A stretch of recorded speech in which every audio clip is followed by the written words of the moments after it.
बेगूसराय जिला का आदि कुंभ स्थली सिमड़िया गंगा धाम अपने आप में इसकी ख्याति, इसकी प्रतिष्ठा, इसकी विशालता, इसकी भव्यता, एक रूपता केवल बिहार ही नहीं बल्कि भारत स्तर पर विख्यात है।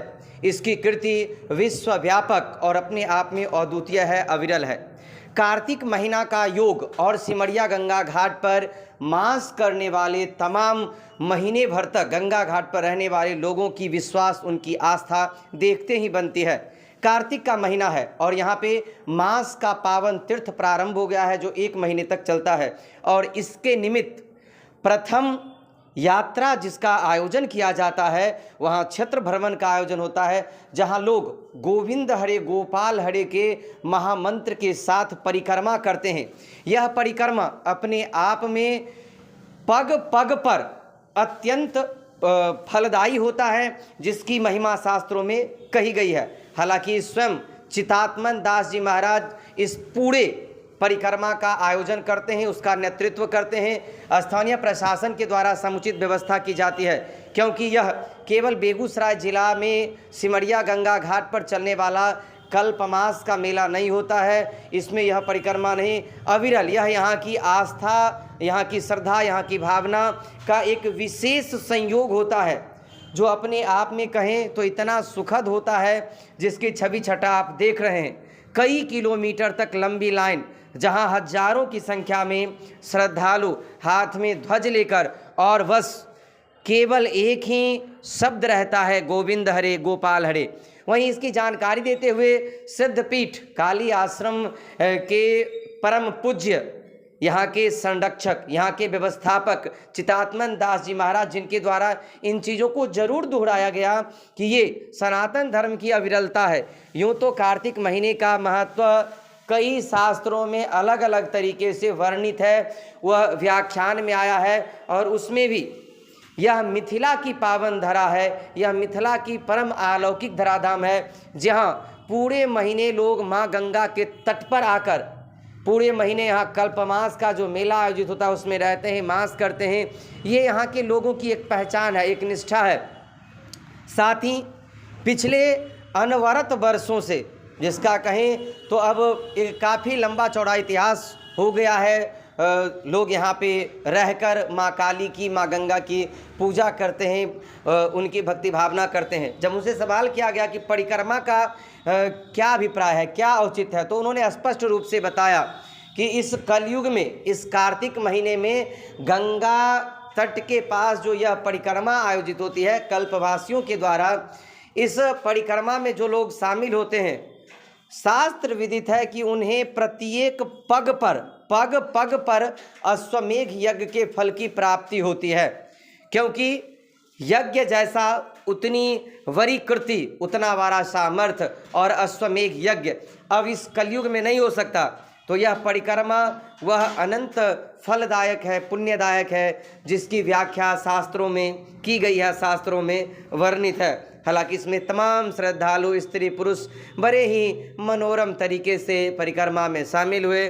वहीं स्थानीय प्रशासन के द्वारा सुरक्षा संरक्षा विधि व्यवस्था के दृष्टिकोण उन चीज़ों को बखूबी बड़ी सुंदर रूप से सजाया गया, जो परिक्रमा की भाव भंगिमा को, इसकी महत्ता को, इसकी विशेषता को और भी सुरभित कर रही थी। हालांकि गोविंद हरे गोपाल हरे यह महामंत्र इस प्रकार वातावरण में गुंजायमान हो रहा था, जिसको सुनकर लोग मंत्र मुग्ध हो रहे थे। सौभाग्य है हमारा भारत माँ, भारत देश में जन्म हुआ। यहाँ की संस्कृति वैदिक संस्कृति है, सनातनी संस्कृति है, जहाँ वेदांग ज्योतिष के आधार पर भारत में 12 जगहों पर कुंभ, अर्धकुंभ और प्रतिवर्ष इसी प्रकार से कल्पवास का सरकार की समुचित व्यवस्था में चला करता है। प्रत्येक वर्ष तुला की संक्रांति में आदि कुंभ स्थली सिमड़िया धाम में इसी प्रकार से कल्पवास के पुण्य को प्राप्त करने के लिए देश देशांतर के संत समाज भक्तवृंद पधार करके एक महीना पूर्णिमा से पूर्णिमा व संक्रांति से संक्रांति इस पुण्य के भागी होते हैं। सरकार की समुचित व्यवस्था में इस वर्ष के कल्पवास में भी देश देशांतर के पुण्यात्मा वृंद पधारे हैं और सर्वमंगला परिवार के सौजन्य से प्रतिवर्ष 3 बृहद परिक्रमा प्रत्येक 6 वर्षों पर 3 पर्व स्नान, प्रत्येक 12 वर्षों पर भी महाकुंभ के समय में 3 पर्व स्नान हुआ करता है। आज इस पुनीत कार्तिक माह में क्षेत्र की यह पहली परिक्रमा निकली, जिसमें सुशासन का समुचित व्यवस्था देखा गया और पूर्ण शांतिपूर्ण ढंग से परिक्रमा संपन्न हुई। हृदय से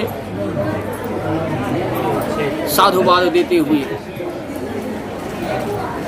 राष्ट्र के चारों स्तंभ के प्रति माता जी से प्रार्थना करते हैं कि वे इसी प्रकार से भारतीय सभ्यता संस्कृति को बनाए रख विश्व ब्रह्मांड के कल्याण में अपनी अहम भूमिका निभाते हैं। सिमरिया में परिक्रमा हो रहा है, इसका क्या महत्व है?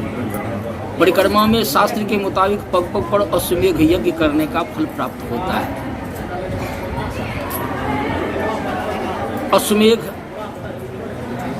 कलयुग में नहीं हुआ करता, त्रेता में हुआ, भगवान श्री राम ने किया, द्वापर में भी हुआ। कलयुग में अश्वमेघ नहीं होता, लेकिन परिक्रमा में पग पग पर अश्वमेघ यज्ञ करने का फल प्राप्त होता है। इसलिए जो सनातन धर्मावलंबी हैं इस महत्व को जानते हुए इस परिक्रमा में अपनी सहभागिता देते हैं और सुशासन के द्वारा इसकी समुचित व्यवस्था होती है।